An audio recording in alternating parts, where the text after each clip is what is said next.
Welcome to The Point, another of these programs, and we have a special guest today. He's a young guy, he's 22, he's an assistant pastor. Have I got the right word? Assistant pastor? Yes, you did, you got the right word. And he'll tell you about his church, but also we became very good friends recently in Israel on the Revelation TV 10th anniversary tour to Israel in March 2013, because I hadn't met Tim before. So let me introduce you straight away to Tim Cooling. Mm-hmm. Welcome, Tim, to the show. Much. It's nice to have you on the show. Yeah, it's great to be here. It's really good to have someone so young, 22. Yes, I am young. And I believe, if I'm right, this was your first time to Israel. Yes, it was. It was my first time. I'd never been there before, so yeah. So just before we go into Israel, just tell us, I believe you're the, is it the assistant pastor, is that right? Yeah. Just to say the name of the church. So I'm the assistant pastor at Elim Christian Centre in Barking. Right. And it's right in the centre of Barking, a multicultural church, great church. I love it. So great. Yeah. So how did you actually get onto this Revelation TV tour? It was in March 2013, an 11-day tour you came on. So one of the hallmarks of this tour for me was generosity, actually. I experienced so much generosity before the tour and during the tour.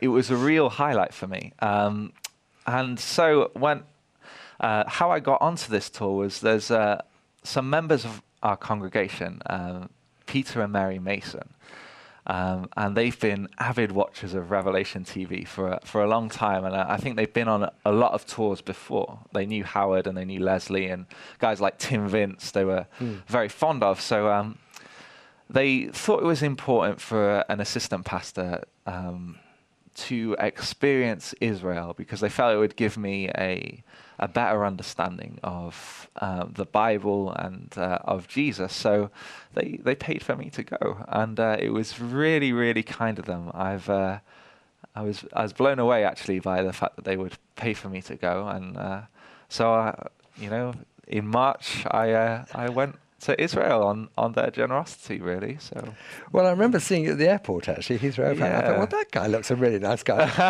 and within a few hours, we were good friends, weren't we? Yeah, we were pretty much instantly. Yeah. So we're going to talk about Israel now, Mm-hmm. and of course, the first place we went to was Jerusalem. Yes. So perhaps you'd like to talk about your first impressions of. Right. Jerusalem. Well, we arrived in Jerusalem on the first day. We arrived in I think it was where was it? We arrived Tel Aviv. We arrived in Tel Aviv airport, and we drove up on the coach to Jerusalem. And so there was this sense, even as we were driving up, that we were approaching Jerusalem and on the main road. And so I began to get a sense even of the colour and the culture of the place before I even entered the gates of Jerusalem, as it were. So you get a picture of the walls that you were coming into, and the types of trees, because even in Israel, the trees look different to the trees that you would see in Britain. And we went into Jerusalem, and it was dark by the time we got in, but in the daytime, I think the first day we went, we were in Jerusalem, was a day off, wasn't it? It was the Tuesday. And so you kindly invited me to go out with you, and I think Tim Vince as well, and there was a couple of other ladies who were on the tour, and we wandered around Jerusalem. I really enjoyed this day actually, because it gave me some freedom just to see and experience Jerusalem without maybe the structure of a tour. While that was also really helpful. Yeah.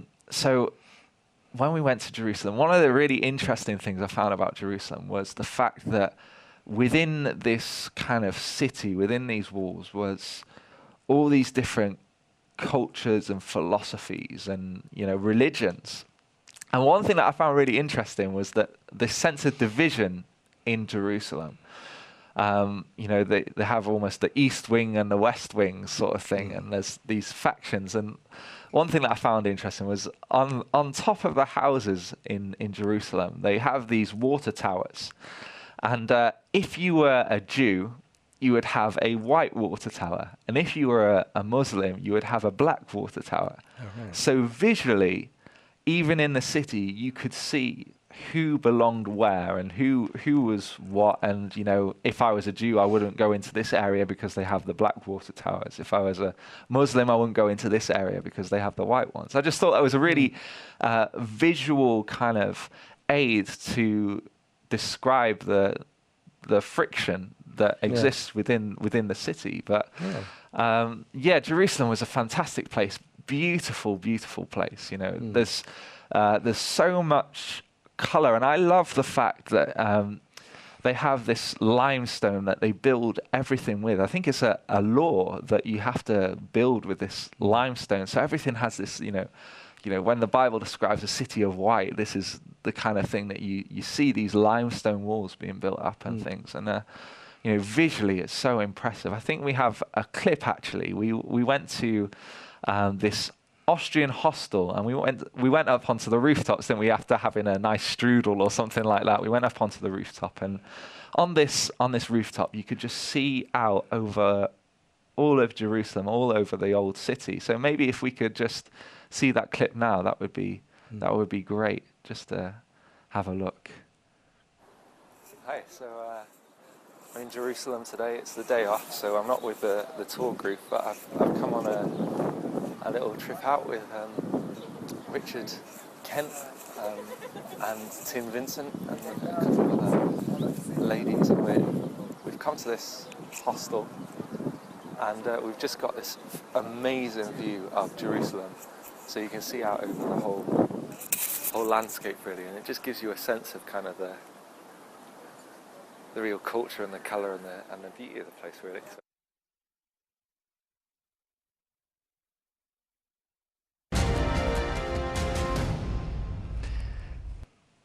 Welcome back to The Point. If you've only just joined us, I'm interviewing a good friend of mine called Tim Cooling. He's very young, he's only 22, he's 6'7", and we became very good friends on the Revelation TV 10th anniversary tour of Israel in March of this year, 2013, and Tim's talking about his experiences of Jerusalem right now. So back to you, Tim. We're carrying on talking about Jerusalem. Yeah. And by the way, I'm very good friends with Tim Vince, and of course he's an absolute expert on Jerusalem. He spent an awful lot of time there. I'm not an expert on Jerusalem, so I wanted to spend the day with Tim anyway, and you wanted to have a bit of a tour of Israel, and I thought, well, he's the man, not me. So I basically paired the two of you up. No, it was great as well. It was a great time, really. We spent just wandering around Jerusalem, and we had some great conversations as well, not just about Jerusalem. We were talking, I think we covered all sorts, and it was a great day. And I think one of the highlights as well of the tour, which I wasn't expecting, was these kind of special moments, these spontaneous moments that you wouldn't plan for, and you wouldn't have any idea were about to happen, and then suddenly upon you would be these great moments. And one in particular that stands out to me, and will probably live on in my memory for a long time, was we'd just come from the Wailing Wall, and we were wandering around. I think we were looking for some lunch or something like that, and we were wandering around the back streets of the old city, and I began to hear some music playing, some piano music, and I think that our small group had kind of maybe wandered off a bit, and I was lagging behind, and I heard this music, and it was coming from this old kind of home, and I saw that the door was open, and I just peered in to this doorway, and there was this guy, this Jewish guy, just playing phenomenal piano, and I was just really intrigued, and he saw me, and he invited us in. And so in this room was just some kind of, boxes laid out on the floor. And this guy had obviously set the room up so people could come in, sit down, and just listen to him play. And this guy is called Gershon. You can actually check him out on YouTube as well. He's a phenomenal pianist. He goes around and he does concerts and all sorts, and we had no idea at the time.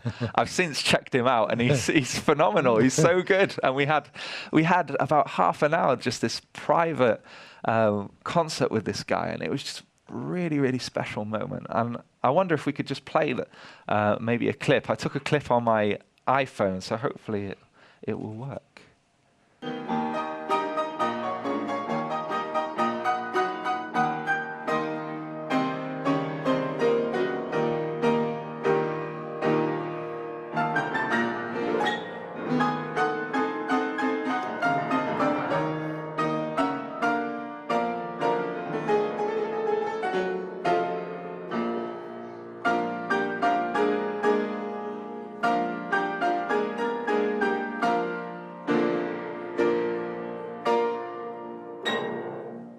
Brilliant.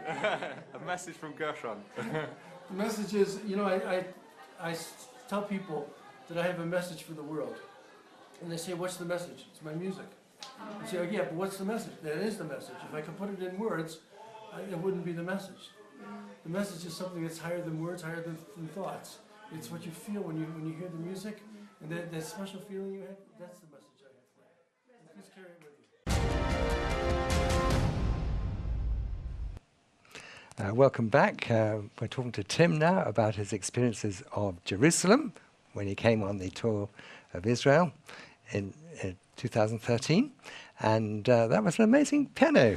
Yeah, Gershon was just an incredible pianist. And I think for me, that moment just reminded me of the power and the beauty of music to stir your soul. I think it was one of those moments, I'm sure you'd agree, where you just felt like this was a special moment. And I really believe that music is just a gift from God, that it can reach into a person's heart and stir something inside of them that maybe wouldn't be stirred otherwise. And Gershon certainly did that with us. It was just an incredible moment. So I think Tim Vince said that he's been doing these tours for countless years, and that was one of the most special moments that he's had on the tour. And for him to say that obviously kind of emphasized the beauty of that moment, really. Well, Tim actually comes from a very musical family. Yeah. And he obviously thoroughly enjoyed it. I love music, but you come from you're quite a musician yourself, aren't you? Yeah, I dabble. I play guitar, I lead worship in my church and things like that. So I really appreciated because I play keyboard. I taught myself keyboard. Right. To see someone of that kind of level and that kind of excellence just playing in a back street somewhere, and to just be able to walk in and appreciate that, you would have to pay so much money to see that. And that was just a special moment. And my trip to Israel was just full of these moments that will last with me for my life, really. So that was certainly something I'll remember forever, really. That's wonderful. Now, after Israel, we moved on to the Sea of Galilee. Yeah.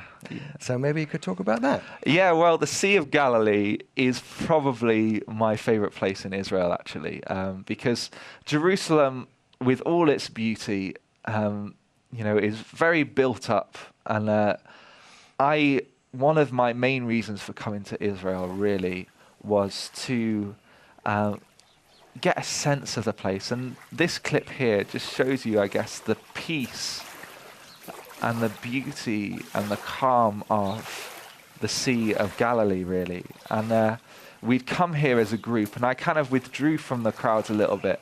And it says in the scriptures, that Jesus would withdraw to this place. And, you can just imagine Jesus there, sat by the water's edge, contemplating the scriptures in this peaceful environment, and to be able to sit there and to share in that moment with him was just incredible. It was so special.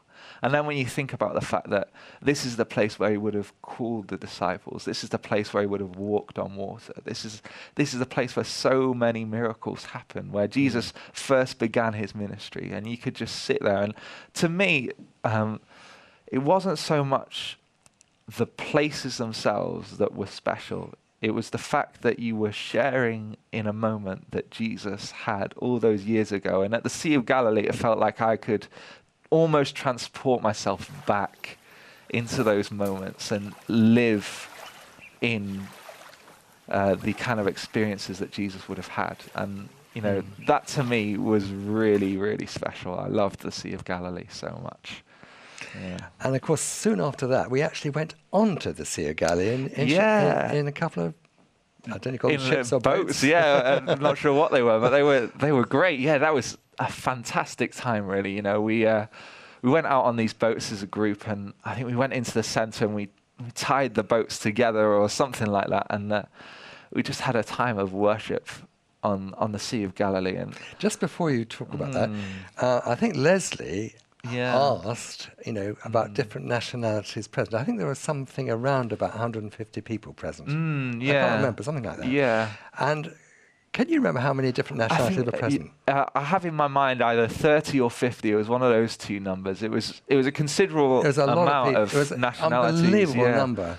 Yeah. An unbelievable, fantastic, it just wasn't been it? Christians from all over the world. And the one thing that we all had in common was Jesus. Yeah. So powerful, isn't it? So powerful when you have all these cultures. This is the beauty of church, really, isn't it? That whatever your age, whatever your culture, whatever you look like, whoever you are, you always have that sense of commonality that we are brothers and sisters in Jesus. And that's what makes church special. And really, that was something great about going onto the Sea of Galilee. You could look around and see all these people worshiping Jesus, and from all different cultures, all backgrounds, all drawn to this place because of Jesus, all here because of Jesus, all redeemed by Jesus, and all worshiping Jesus. And this is so special and so powerful. And we had a time of worship, and then we had a time just praying for one another and this kind of thing, and it was particularly powerful. So maybe we have a video. This is me reflecting on my time on the Sea of Galilee. So I'm here on Lake Galilee, and it's been a really special moment. Just been praying and worshiping God on this boat, and just been praying for people, and just a real sense of peace and the power of God in the place. And one of the highlights of the trip, really. One of my experiences, it's just been, it's not been just educational, but actually I've grown. I've gone deeper with God, and that's been the most important thing. Not that I just learn, but that actually I experience Him and fall more in love with Him. I just pray that as I go into kind of the next few days and then finally back to Britain, that will just grow and develop, and I just want to love God more and serve Him more.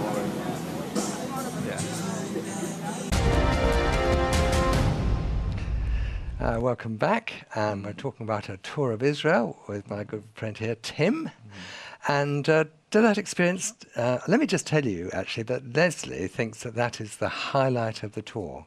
Well, I must say, for me, it is the highlight of the tour. That and the Garden Tomb, I think, for me, is the most special. But what about your thoughts?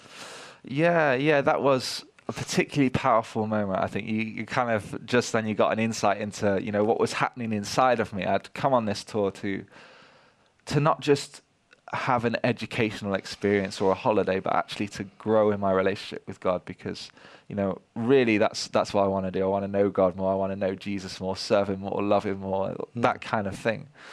And I think that moment was particularly powerful because you get space just to begin to worship together and pray together. And while there is that sense that we do pray and things during the tour, really the whole tour combined in this one moment on the Sea of Galilee. You can worship God, and then you open your eyes and you see just the Sea of Galilee behind you in this real beauty, picturesque kind of place. It's fantastic. It's great. Yeah, it's good.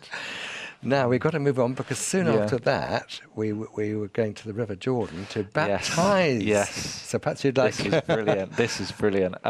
So part of the tour is that you spend time with people and you get to know people. And it was really great on the tour. I got to know so many people and actually made real friends and developed a real love for the people on the tour. And as part of this, I was asked to baptize people in the River Jordan. Now, I hadn't told anyone at the time, but this was my first baptism service. I hadn't done a baptism service before. So my first baptism service was on was in the River Jordan, and that to me was just mind-blowing. That was fantastic. I was so excited about that.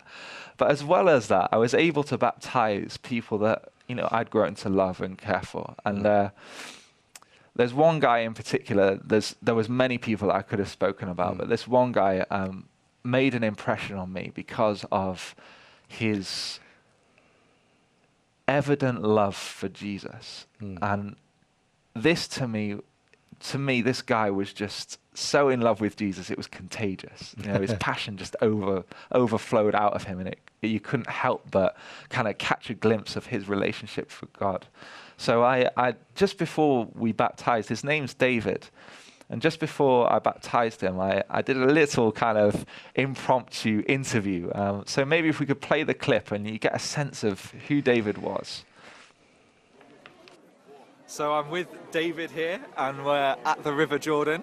We're both wearing some fine gowns, and David's just going to tell us a bit about why he's decided to get baptized. Yeah, I'm 78 years old.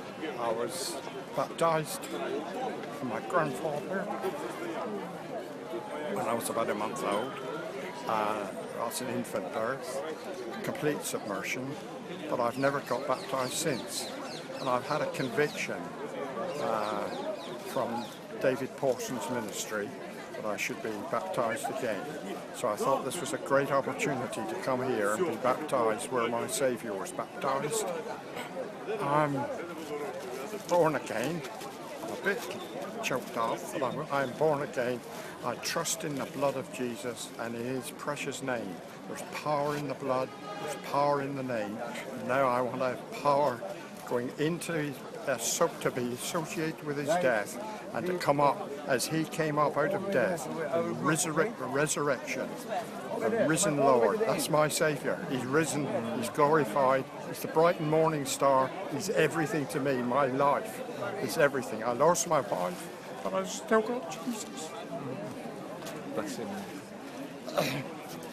And I found another friend in my friend Tim, who's going to baptize me today.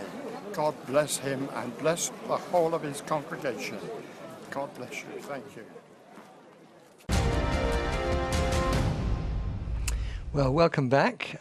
Sadly, we're coming to the end of this particular To The Point, but I just want to ask Tim to just tell the viewers what he basically felt about his trip to Israel, what he felt about the Church Without Walls, because we're all part, whether you're a viewer or a guest or a presenter, it doesn't make any difference. We're just part of the Church Without Walls. Over to you, Tim. Yeah, so I think for me, this trip was full of special moments, and this is really what surprised me about the trip, was that in amongst all the great sights and the coach journeys and all this kind of stuff, there were moments where you would just find these people or these places or whatever that would just inject you with a passion and a love for Jesus again. And whether it was David, as you just saw, who just clearly loved God, or whether it was just sitting on the Sea of Galilee and experiencing the peace that was there. For me, these kind of things just ignited my imagination, ignited my passion for God, ignited my love for Jesus. And I definitely came away from this trip just more in love with God. And that's really my heart's desire, to know God more and to love him more. I think for me as well, I describe it to people that before I went to Israel, I was reading my Bible and imagining things out of my own experiences, and I would grasp things out of my own kind of knowledge of the world and environment around me. So the trees were British trees and the roads were British roads. But when I went to Israel, suddenly my imagination was placed inside a reality. So the roads became these dusty red roads, and the rocks became these white sandy stone, and the trees were suddenly Israeli trees. And I just got a complete grasp of that. So now when I read the Bible, it's clear to me I see Israel. So yeah, back to Richard. Well, sadly, we come to the end of this particular program, To the Point. I would love to hear from you.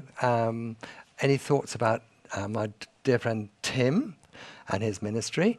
If you've got any thoughts, please write to us at info@revelationtv.com.